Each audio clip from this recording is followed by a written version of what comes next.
د صحابه دین دغه صحابه کرامو دغه عقیده درلودل، دغه دین وو، دغه تګلاره وه چې دا نن زموږ تاسې سره روانه. ما درته ویل ګورئ صحابه کرامو د اصل منځ کوي لکه موږ تاسې، صحابه کرامو د رقم اذانونه کول لکه زموږ تاسې، صحابه کرامو د هغه رقم حجونه و زیارتونه کول، صحابه کرامو پر دغه طریقه باندې خیراتونه کول، صحابه کرامو د هغه رقم دعاګانې کولې. که څوک وایي نه کولې یا ثابتې کړي را دې میدان ته چې موږ وروشي.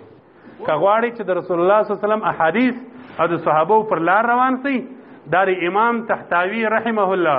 د قاضي ثناء الله فانفتی رحمه الله، د امام مالک رحمه الله، د شاه عبدالعزیز دهلوي رحمه الله، د امام حفیظ صالحی دمشقي رحمه الله، د دغو غټو امامانو بلکې د ټول دیوبند علماو اتفاقي فیصله المهند کې دا لیکلې ده چې څلور مذهب راټینګ کړي. څلور مذهب. زه خلکو ته همیشه دا خبره کوم، هغو صحابه ګورې لیدل، ګرد علما پر دې اتفاق لري چې امام صاحب صحابه لیدلي وه. هغه یو سړی صحابه ویني، د دې مثال دا دی لکه یو سړی چې د غره پر سر ناست دی لمر ته ګوري، یو سړی په 1400 کاله بعد لمر ته ګوري. زموږ تاسې مثال داسې دی لکه 14 ګزه ساته چې یو سړی وراچی باره لمر ته ګوري، نو په لمر به کم یو ښه خبري، خو چې څوک د غره پر سر ناست دی هغه یې ویني. ما او تا په 14 ګزه سا کې دننه یو هغه سړي سره به آل کوو چې لمر څنګه و، هغه به راته وایي چې لمر دا رقم دی یا دا رقم دی یا دا رقم. امامانو صحابه لیدل، صحابه د لمر و د ستوري په مثال باندې وه. د الله رسول وایي که د صحابو پر لارې ولاړاست بس خلاص یاست، جنتیان یاست، د صحابو لار میله کوي. صحابو مثال د ستورو د لمرو امامانو لیدلي وه. موږ په 14 ګزه سا کې لاندې ناست یو، موږ به هغو باندې لاس ټینګو، هغو ته به وایي چې څه رقم لمر، هغو په کتابو کې راته ولیکله چې لمر د رقم. د صحابو دین دغه صحابه کرامو دغه عقیده درلودل، دغه دین وو، دغه تګلاره وه چې دا نن زموږ تاسې سره روانه. ما درته ویل ګورئ صحابه کرامو د اصل منځ کوي لکه موږ تاسې، صحابه کرامو د رقم اذانونه کول لکه زموږ تاسې، صحابه کرامو د هغه رقم حجونه و زیارتونه کول، صحابه کرامو پر دغه طریقه باندې خیراتونه کول، صحابه کرامو د هغه رقم دعاګانې کولې. که څوک وایي نه کولې یا ثابتې کړي را دې میدان ته چې موږ وروشي. اوس چې یو سړی موږ ته راني د صحابو لار راته ورکوي،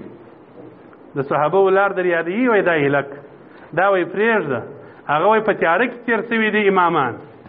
زموږ مشران یادوي، وایي دا پر شرکو په تیاره کې تېر سوله. د داسې خلکو سره د الله په خاطر ځان راګوري. بس که غواړئ چې جنت ته ولاړ شئ، دا زما فیصله نه ده، دا د حضرت محمد رسول الله صلی الله علیه وسلم فیصله ده چې د صحابو لار به ټینګوي او د نبی علیه السلام احادیث به ټینګوي. که غواړئ چې د رسول الله صلی الله علیه وسلم احادیث او د صحابو پر لار روان سئ، دا د امام تحتاوی رحمه الله، د قاضي ثناء الله فانفتی رحمه الله، د امام مالک رحمه الله، د شاه عبدالعزیز دهلوي رحمه الله، د امام حفیظ صالحی دمشقي رحمه الله، د دغو غټو امامانو بلکې د ټول دیوبند علماو اتفاقي فیصله المهند کې دا لیکلې ده چې څلور مذهب راټینګ کړي. څلور مذهب دا د جنت لار ده، دا د صحابو لار ده، د دغه مذهبو پر لار باندې ټینګ سئ، دغه عقیده فایده درته کوي. او که عقیده نه سوه جوړه، خدای نه کرده عقیده خرابه وه، په عقیده کې ګډوډۍ رالی، د دین و د اسلام سره نفرت و، د علماو سره د نفرت و، پر هر چا د شرک و د بدعت ټاپې لګولې، نو د الله رسول صلی الله علیه وسلم فیصله وکړل چې سهار به مسلمان وي، ماښام به کافر سوی. په خبرو کې سړی ګوري ځان کافر کړي، ماښام به مسلمان وي، سهار به کافر سوی. خو دغه دې وسه چې دا یوه خبره دې وکړله چې دا په مذهب کې ننوتل شرک دي، یا زیارت ته ورتلل شرک سوله. شرک معنا کفر. د الله رسول وایي که چا مسلمان ته په کافر وویله، که هغه کافر نه و دی ولاړې کافر سو. ښه تا چې دغه یوې خبرې ته د شرک و د کفر نسبت وکړي، خو دا په 1400 کاله امت یې ګرده کافران وبولل، چې دا 1400 کاله امت ته دې په کافر وویله ستا نو بیا اسلام نه کم ځای. نو اوس خو ګرده ورځ زموږ دا ټاپې امیانو ته لا په لاس ورغلي دي، ښه د سپین ږیرو لا په جیبو کې پرتې دي، د ځوانانو هم په جیبو کې پرتې دي، چې د سپین ږیرو سره خبره شروع کړي وایي دا شرک دی. هلکه ته شرک پېژنې؟ شرک چش ته وایي؟ شرک ولاکه در اوسه د وابیانو پلار پېژندلی دی چې چش دی. ته بدعت پېژنې چې دا بدعت سو، دا شرک سو، څومره غټه خبره ده.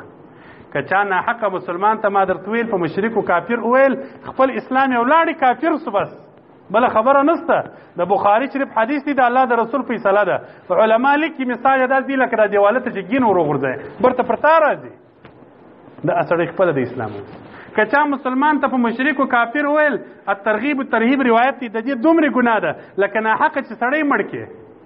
لکه قتل چې سړی کې د قاتل څومره ګناه ده د اسړی د غمره ګناه ده او دا چې وس امي سړی او د شرک دا د شرک سودا د شرک بس هغه د غوند دین وچ په دا کې خلاص ول د بابا د غوند ژره چې په خردو کې خلاص په عاشورا به خیرات نه کړه دا اوس تیر جمعه کې ما درته ویل کنه دا اوس د سم ورځ چې خیراتونه مکو وای دا مکه وي کدی وکی وای دا شګان کیږي ولی په دا ورځ وای شي خیرات کی اسامه د په عاشورا به نه په 12مه بم وای خیرات نه کی په دې ورځ به ونی نه کوم بریلویان خیرات کی اسامه د خو بریلویانو تور پرېږدم په وښتمو په سروري چهارشنبه دی هم نه کی په دا ورځ به ونی نه کوم په دا ورځ يهود خوشاله کی چې شرافات سو هغه شی ورځ دي ګرد را باندې ودرول چې یو څو ورځ ده چې د خیرات ورځ ده هغه تر ته په دا ورځ پلانکۍ کوي په دا ورځ پلانکۍ کوي د دین کارونه مو بد خلکو ته پرېښول هغه د يهودو د نصارا او بدي خلاري مراوغتلې مسلمانانو خپل ځان ته راوړل الله جل وعلا شنو دې حفاظت وکي الله دې مو بس هغه لار را نصیب کړي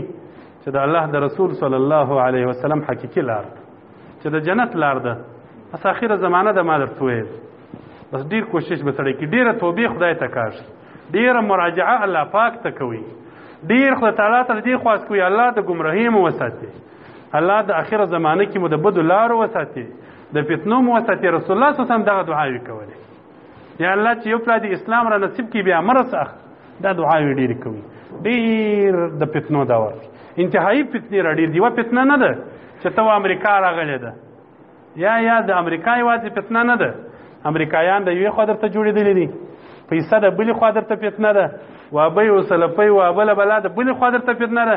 زر فتنې راته متوجه دي زر فتنې هره ورځ یو وار در باندې کوي چې وار را باندې وکړي چې اسلام یې خو د الله په خاطر باندې ډیر نبی کریم صلی الله علیه وسلم په داسې وخت کې لا تتحرکوا مه ښورېږئ لاسونه و پښې پر مځکې ټینګې کوي ابن کنز العمال روایت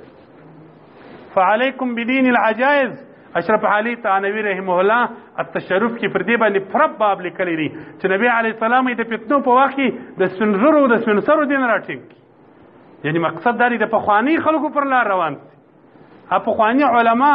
پخواني بزرګان د دین خلک بس دا ښه خلک و د هغو پر لار باندې ځي اللهم هل بلغت وما علی